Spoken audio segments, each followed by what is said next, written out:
Thanks, Melissa. They have right around about 800 seats set up here in the Tuscany Ballroom, and every seat is full. And I would say there's probably about 100 to 200 people standing around watching. They've got 6 TVs set up here in the Tuscany Ballroom. I've been here for about an hour and a half now, and I'd have to say it's pretty laid back at first, but you can feel the tension building in this room as polls are closing. Over the last 30 minutes, though, you've had chants going on with some of the supporters. Every time a state has been called in Romney's favor, there has been a huge uproar in this Tuscany Ballroom. There are even some independents here who have voted for Obama in the past, but actually voted Romney this year. I think this place is going to go wild if it's called for Romney. Reporting live from the Pepper Mill, I'm Jerome. Back to you in the studio, Stephanie.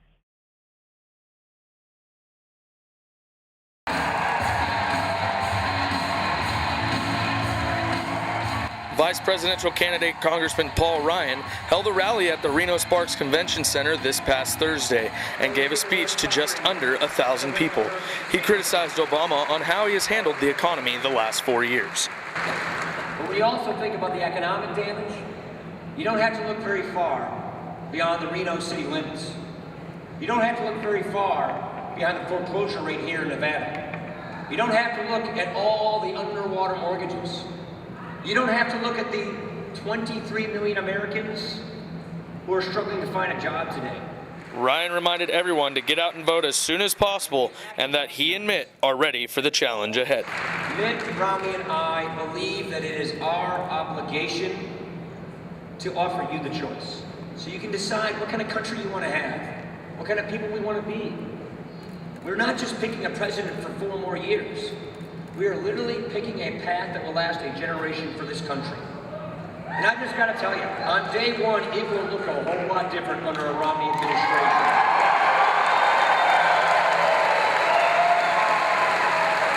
In Washoe County, as early voting came to a close Friday night, the GOP was barely ahead. We don't need a new bureaucrat to get this economy growing. We need a new president, and his name is Mitt Romney. Reporting for Wolfpack Week, I'm Jerome.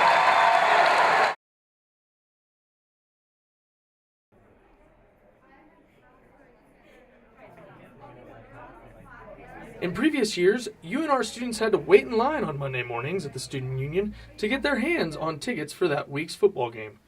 But now, it's a thing of the past with the new easy-to-use online student ticket program.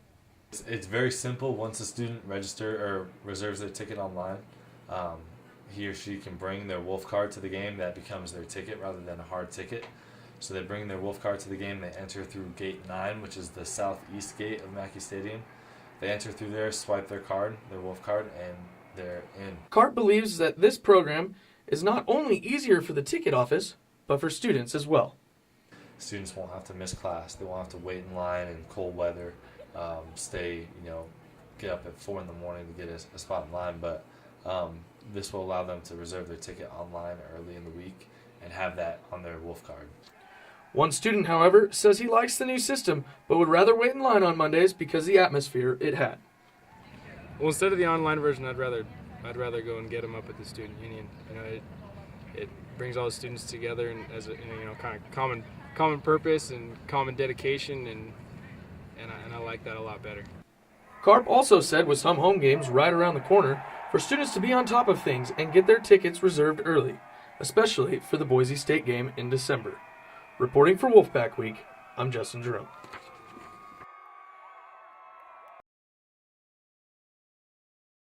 With the recent construction of the Reynolds School of Journalism, there also came a new type of security system in the form of access cards.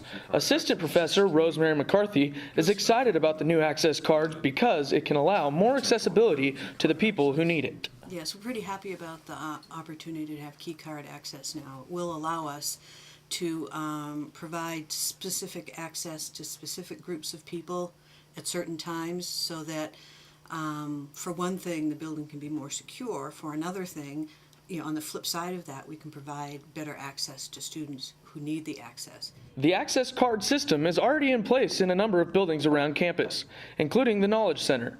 The building operations manager of the Knowledge Center, Alden Kamanu, thinks the access cards work well, but being observant is much more effective. This is going to protect someone from coming through the back door. No, it's really not.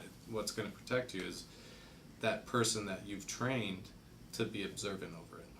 So having eyes and ears out are much more useful of a tool than any sort of card. Frank Finelli, the supervisor for teaching and learning technologies in the @ONE Media Lab, says the access cards have not only provided more security for their equipment, but also a faster way to respond to problems. As far as security clearance for the elevators, they just gave us that, and that has actually taken and made our operation run a little bit smoother, a little bit quicker, a little bit more reliable. These cards are connected to the campus police security system, which allows them to monitor each building with the new technology. We do have a monitoring system that regulates and administers that card access program. It's one computer database that controls all the buildings that are on the system. With theft being the #1 crime on campus, many other schools will put this security system into place once funding becomes available. Reporting for Wolfpack Week, I'm Justin Jerome.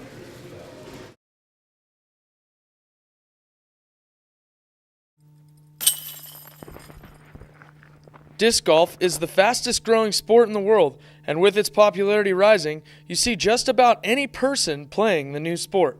The diverse group of people that you meet while you're out here. You can meet with a homeless guy that's got a couple Frisbees in his bag, or you'd be playing with a lawyer on the next round. It's just a diverse group of folks that come out here. The object of disc golf is just like regular golf, but with a Frisbee. Instead of hitting a ball, you are trying to throw a Frisbee into a basket. With golf having its different types of clubs for different types of shots, disc golf has the exact same thing. There are three different kinds of discs, just depending on the situation. The one is the distance driver, which you use off the tee box. There's a mid-range for any distances, for me personally, between 150 to 100 feet into the basket. And then, of course, your putter you use between, depending on the individual, for me, about 40 feet into the basket. The Ranch Disc Golf Course is located just above campus, and it provides spectacular views, a great stress relief, and is a great way to enjoy the outdoors. It's basically a nice stress relief, a little relaxation on my time off from work. So it's basically just recreation for me. I'm not competitive. I just come out here and just mess around, basically. Reporting for Wolfpack Week, I'm Justin Jerome.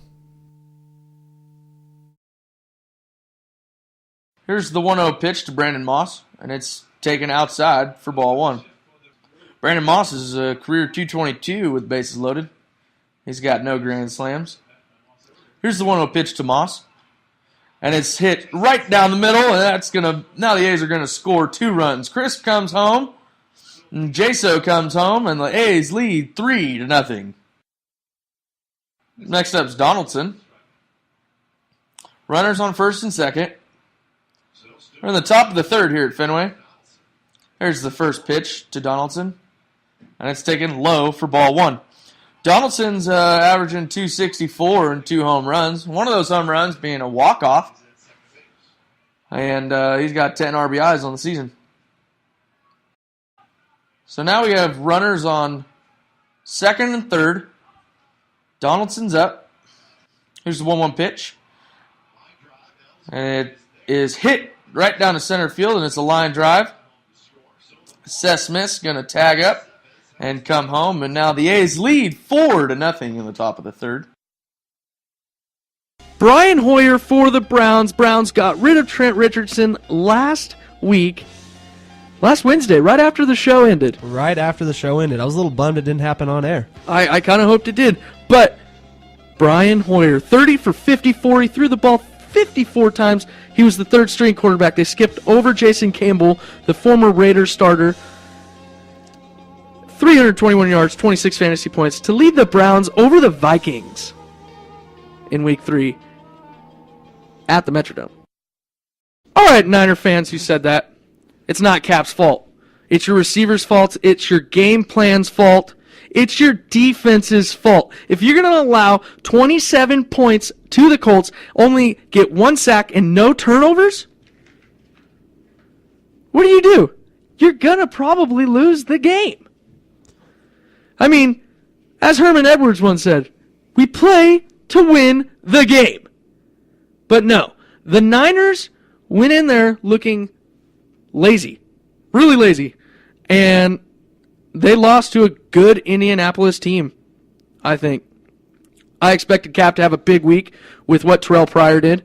I watched some of the tapes last night, and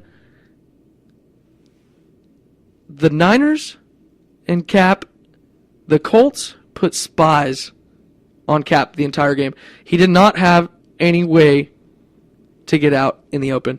They didn't run very many read option plays.